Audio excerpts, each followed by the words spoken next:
I'm going to start things off with banana bread because everyone needs a good recipe, and mine is a keeper. There are two reasons you really make banana bread. You have overripe bananas on hand, or you crave the smell of banana bread baking. Now I have both.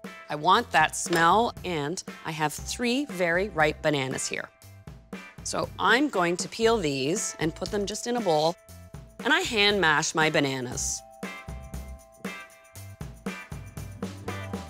I'm using 3 large bananas, and I've noticed some recipes will say, oh, use 3 bananas, use 4 bananas, use 2 bananas, but it really depends on the size of the banana. So I've narrowed it down to a total of 1.5 to 1 3/4 cups of mashed banana. Perfect. And I'll put that into my larger bowl. I've got 6 tablespoons of unsalted butter that I've melted. It's still a little warm, and that's absolutely fine. What I love about this banana bread recipe is essentially you're doing it in one bowl. Banana bread's supposed to be easy to make. I've gone through extensive testing to make sure this banana bread is the perfect recipe. And I tried it using soft unsalted butter, using vegetable oil, and using melted butter. And I find by far I get the best taste and texture using the melted butter.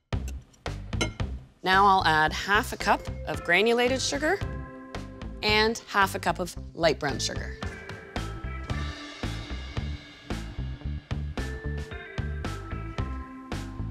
I'll just whisk this in. This is one of those recipes that has nice, even measurements. So after you've made it a couple of times, you won't even have to refer to the recipe. You'll just know it off by heart. A single egg, and a teaspoon of vanilla.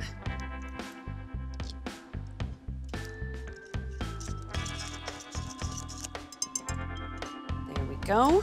Now I'm just gonna put my sifter right on top of the mixing bowl and measure in 1.5 cups of all-purpose flour.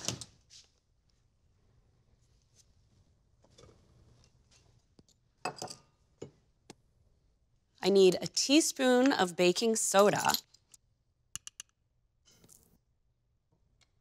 1/4 teaspoon of salt, and I'll just give that a little sift in.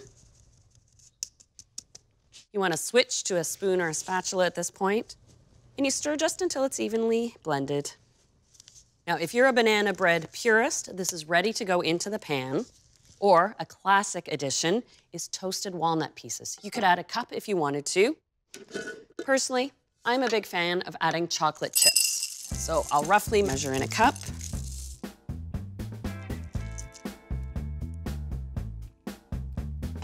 I've got a greased loaf pan, and just scrape the batter right in.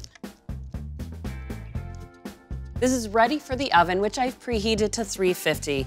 And here's the sweet torture. You have to let this bake for 1 hour and 15 minutes. But believe me, it smells delicious every minute.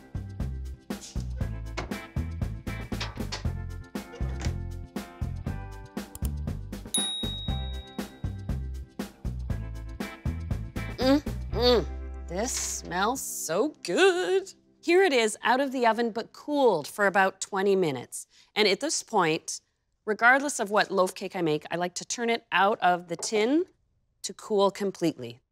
You don't turn them out right out of the oven. They're too fragile and risk cracking in half. But the reason you do turn them out is because of the moisture inside the loaf cake, and the condensation as it cools that can build up will actually soften the crust. And I like having a little crust on the outside to contrast with that soft, moist center. It slices so easily. The chocolate chips are still melted. Isn't that an absolute treat? It smells so good.